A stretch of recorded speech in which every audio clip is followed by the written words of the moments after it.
Pak Ustadz, saya mau tanya. Setelah saya dengar ceramah Ustadz, saya mau tanya.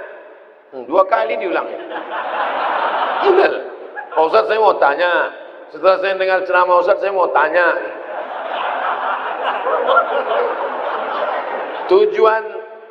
Tujuan hidup di dunia ini harusnya seperti apa, Pak Ustadz? Untuk apa kita di dunia ini, Pak Ustadz? Biasanya pertanyaan orang macam ini dia udah di tepi jembatan.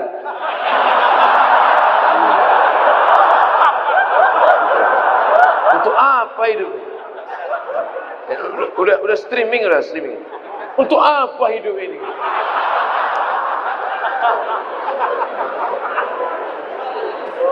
Satu. Alladzi khalaqal mauta wal hayata. Allah menciptakan hidup dan mati. Untuk apa? Liyabluwakum ayyukum ahsanu amala.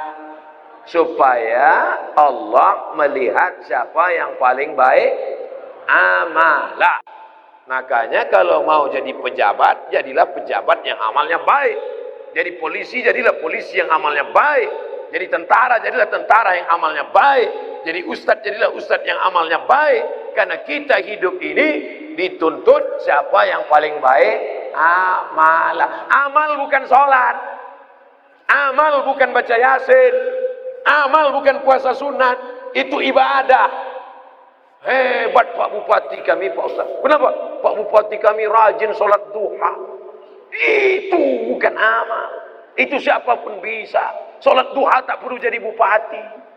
Betul? Yang dimaksud amal adalah dengan jabatan kekuasaan yang ada di tangan kita, bisa kita berbuat. Kalau jadi anggota dewan, buatnya perda syariah. Anak SD tidak boleh masuk SMP kecuali punya ijazah MDA. Setuju? Itu Bang. Dengan kekuasaan. Jangan nanti udah pensiun baru datang Ustaz Somad, apa yang bisa kita buat untuk bangsa ini? Tangan udah menggeletar. Itu apa? Ustaz Somad, kami sebagai aparatur negara, PNS, apa yang bisa kami buat amal kami? Mana PNS? PNS kemana nih? Kenapa banyak orang ngantri? Mohon maaf Ustaz Somad, PNS-nya sedang sholat duha di musola. Bodoh. Amal PNS bukan sholat duha. Sholat duha sebelum berangkat tadi. Amalnya sebagai PNS adalah bagaimana melayani masyarakat, dipermudah urusan orang.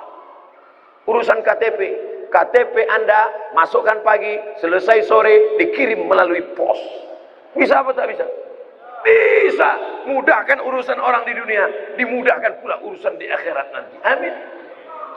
Ustadz, apa yang bisa kami lakukan untuk ustadz-ustadz? Kumpulkan ustadz-ustadz, kumpulkan imam-imam, kumpulkan khotib-khotib, kumpulkan guru-guru mengaji, beri mereka pelatihan, permudah urusan SIM kendaraan bermotor mereka. Setuju? Wah, banyak yang setuju. Kenapa Ustadz tiba-tiba ingat itu? Ingat dulu saya susah ngurus SIM. Dulu waktu sebelum terkenal. Masya Allah, tabarakallah. Artinya apa? Ketika Allah titipkan jabatan di tanganmu, pakailah. Ayyukum ahsanu amala. Ustaz, kami ini masih mahasiswa, masih sekolah. Lalu amal kami apa? Kau senangkan saja hati orang tuamu, pulang ke rumah, ayah, emak, ini transkrip nilai, mak. Nih. Berapa IP kau nak? 2,0. Hah? Kenapa 2,0? Ayah sabar ya, ini takdir dari Allah. Anak hantu. Dikasih duit bukannya menyelesaikan masalah, menambah masalah. Yang masih kuliah, yang masih sekolah, kalau belum bisa kalian senangkan emak ayah kalian, jangan kalian susahkan mereka. Jangan asal balik susah. Kalau balik susah. Belum lagi dia balik, baru menengok nama dia di HP aja. Ini susah.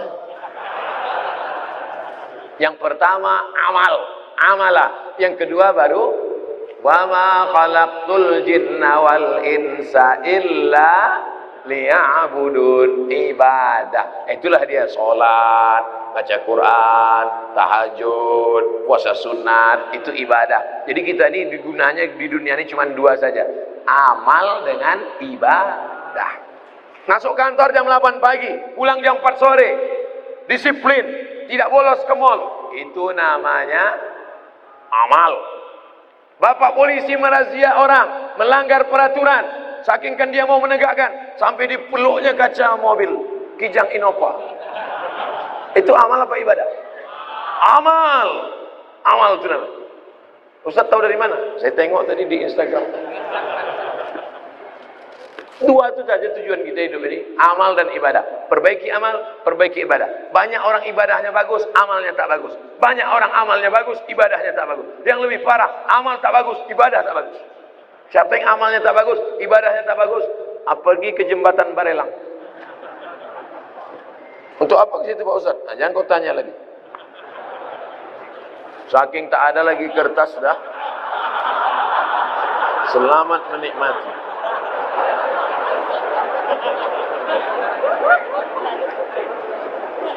Apakah azab hanya ada untuk orang yang sudah meninggal saja?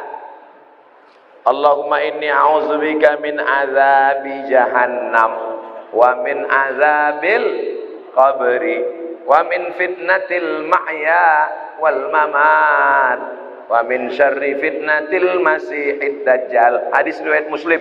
Baca sebelum salam. 4. Allahumma inni a'udzubika min azabi jahannam wa min azabil qabri wa min fitnatil mahya wal mamat wa min syarri fitnatil masihid dajjal. Tangannya tetap satu, jangan 4. Hadis sahih. Menunjukkan dalam doa ini bahwa azab itu ada azab di dunia, ada azab di akhirat. Fitnatil mahya, azab hidup, ada azab hidup, ada azab akhirat. 2. Apa perbezaan cobaan dan azab? Salat rajin, puasa rajin, tak pernah mencuri, tak pernah maksiat, tiba-tiba sakit, itu ujian, karena Allah ingin mengangkat derajatnya. Minum khamar, mabuk, tiba-tiba sakit, azab dari Allah. Tapi azabnya itu pun juga Allah ingin menghapuskan silap salahnya. Makanya kalau ada orang sakit, ada 3 kemungkinan. Pertama, azab karena balasan atas dosa-dosanya, tapi di balik azab itu juga ada rahmat supaya dosanya hilang. 2, Allah ingin mengangkat derajatnya karena dia sabar menerima ujian. 3, Allah sudah menempatkan dia di surga tertinggi tapi amalnya kurang.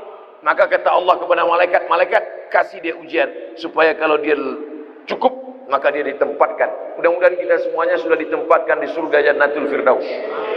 Tinggal lagi menambah amal-amal kita. Ini udah kemarin nama dia di mana nih? Ini di Firdaus ya Allah. Amal dia di mana? Amal dia kurang-kurang sedikit. Buat dia agak demam-demam puyuh 3 hari. Kalau dia sabar, masuk. Kalau nanti Bapak Ibu jamaah Tanjung Pinang masuk ke dalam surga, amin. Pas sampai ke dalam surga, tengok kanan kiri tak ada saya. Mana Ustaz Somad? Cari saya di ruang VVIP. Pede kali Ustaz. Orang Islam mesti pede. Yang ngajarkan dia pede Nabi. Man qala la ilaha illallah Muhammadur Rasulullah dakhalal jannah. Siapa yang mengucapkan la ilaha illallah Muhammadur Rasulullah dakhalal jannah, masuk surga. Ini banyak orang, kau gimana masuk surga? Entahlah Pak Ustaz, enggak pasti lagi. Apa tak pasti? Kau masuk surga, pasti masuk surga. Cuman masalahnya masuknya kapan? Nah itu aja. Ada yang antriannya panjang, pakai transit delay pula lagi. Nauzubillah.